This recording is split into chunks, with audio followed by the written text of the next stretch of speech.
రంపచోడవరంలో May Day ఉత్సవాలు CPIM party కార్యాలయంలో CITU ఆధ్వర్యంలో ఘనంగా నిర్వహించారు.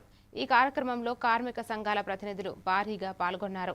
సిఐటియు కార్యదర్శి వెంకట్ జెండా ఆవిష్కరించి ప్రతిజ్ఞ చేపట్టారు.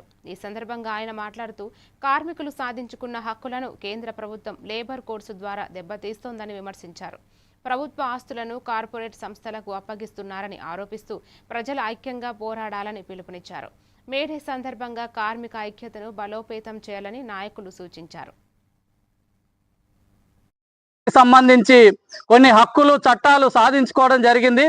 ఆ హక్కులు చట్టాలు నేడున్నటువంటి కేంద్ర రాష్ట్ర ప్రభుత్వాలు సామ్రాజ్యవాదం కార్పొరేట్ వ్యక్తుల సేవలో ఉండి ఏదైతే కార్మికులకి కర్షకులకు ఉపయోగపడేటువంటి వ్యతిరేకంగా ఈరోజు పాలక పక్షాలు దాన్ని నీరు కారుస్తూ ఈరోజు 8 గంటలు కాదు 12, 14, 16 గంటల పాటు కార్మికులతోటి వెట్టి చాకిరీ చేయించుకొని వారి శ్రమని దోపిడీ చేసి కార్పొరేట్ వ్యక్తులకు లాభాలను చేకూర్చే విధంగా ఈరోజు ప్రభుత్వాలు వ్యవహరిస్తూ ఉన్నాయి. అందుకనే ఈరోజు మేడేని పురస్కరించుకొని ఈ మేడే సందర్భంగా ఈరోజు దీక్షా దినంగా ప్రకటించబోతా ఉన్నాం.